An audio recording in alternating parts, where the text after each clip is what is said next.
கல்லுவின் தைரியம். பகதூர் கிராமத்துல கல்லுன்னு ஒருத்தன் வாழ்ந்துகிட்டு வந்தான். அவன் ரொம்ப பெரிய பயந்தாங்கோலி.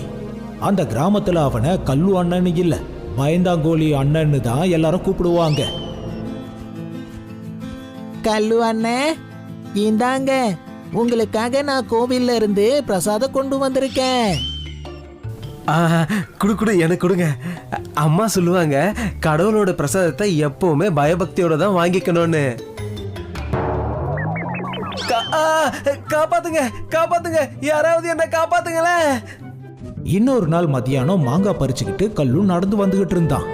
இன்னொரு பக்கம் ஜமீன்தார் நின்னுகிட்டு இருந்தாரு. அவரு பக்கத்துல வேலைக்காரன் குச்சி எல்லாத்தையும் வச்சு கட்டிக்கிட்டு இருந்தான்.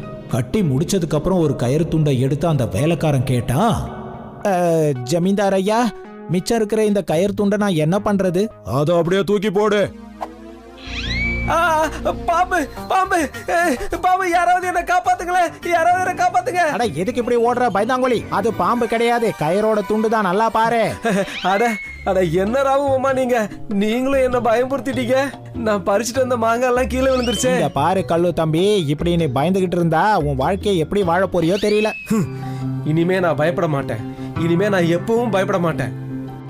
அவன் பயப்பட்டோம் விடு.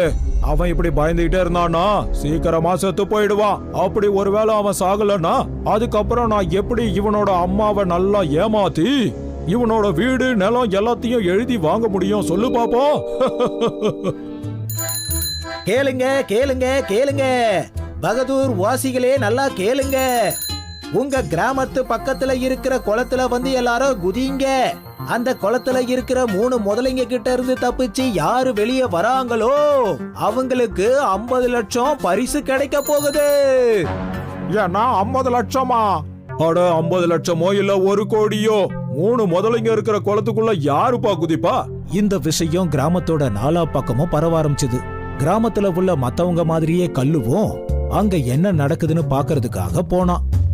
கல்லுவண்ணே, அங்க பாருங்க, உங்க காலு கிட்ட முதல்ல வந்துருச்சு.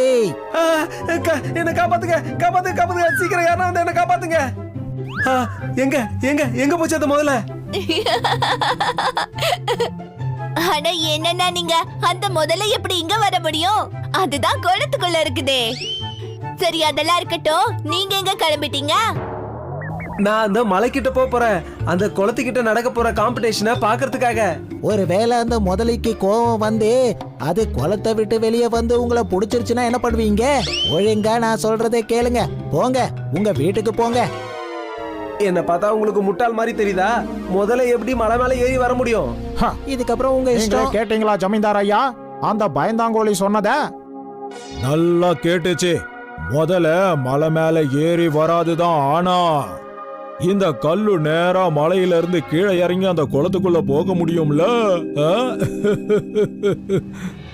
இங்க பாருங்க நண்பர்களே, உங்க எல்லாருக்கும் நல்லா தெரியும், நம்ம மினிஸ்டருக்கு வைல்ட் லைஃப்னா ரொம்ப ரொம்ப பிடிக்கும்னு. அதனாலதான் குளத்துக்குள்ள இருக்கிற முதலைங்க கிட்ட இருந்து யாரு தப்பிச்சு வெளியில வராங்களோ அவங்களுக்கு 50 லட்சம் ரூபாய் பரிசு கொடுக்கறதா அறிவிச்சிருக்காரு. யாரெல்லாம் இந்த போட்டியில கலந்துக்கிறதுக்கு ஆசையா இருக்கீங்களோ அவங்க எல்லாரும் நேரா அந்த குளத்துக்குள்ள குதிச்சு நீந்தி கரை சேரணும். என்ன புரிஞ்சுதா? அட என்னப்பா, பேர்ல தான் இந்த கிராமம் பகதூர் கிராமமா? இங்க ஒரு தைரியசாலி கூட இல்லையா? யாராவது இருக்கீங்களா இல்லையா?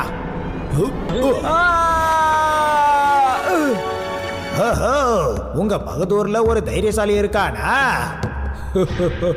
நம்மளோட எதிரி இப்போ அழிஞ்சு போனா. இவன் பேர்ல இருக்கக்கூடிய வீடு நிலம் சொத்து எல்லாமே என் பேருக்கு வந்துரும். யாருப்பா என்ன தள்ளி விட்டது? இங்க என்ன காப்பாத்த யாரும் வரமாட்டாங்களே. நான் தான் வேகமா ஓடி ஆகணும். நான் தப்பிக்கிறேன்னா வேகமா ஓடி ஆகணும்.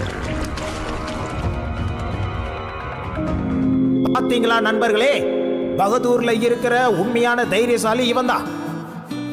ஏன் சார்பா இவனுக்கு 50 லட்சம் ரூபாய் பரிசு கொடுக்கற. பரிசு பொருளை வாங்கிட்டு கல்லு அவன் வீட்டுக்கு போனதுமே அதை பார்த்து அவங்க அம்மா ரொம்ப ஆச்சரியப்பட்டாங்க. வாப்பா கண்ணா, நீ சொன்ன மாதிரியே நடந்துடுச்சு.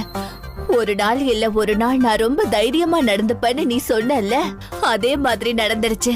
உன்னை நினைக்கும் போது எனக்கு ரொம்ப பெருமையா இருக்கு கண்ணா. சரி சொல்லு, நீ சின்ன சின்ன விஷயத்துக்கு கூட ரொம்ப பயப்படுவியே, ஆனா இப்ப எப்படி அந்த குளத்துக்குள்ள இருந்த 3 முதலைங்க கிட்ட இருந்து எப்படி உன்னை காப்பாத்திக்கிட்ட?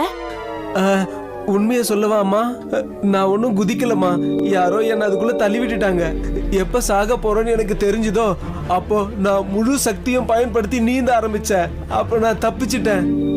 பாத்தியாடா கண்ணா, இத புரிய வைக்கிறதுக்காக தான் நான் ரொம்ப நாளா உனக்காக கஷ்டப்பட்டுட்டு இருந்தேன். இந்த உலகத்துல இருக்கிற எல்லா மனுஷங்களுக்கும் திறமை இருக்கு, சக்தி இருக்கு.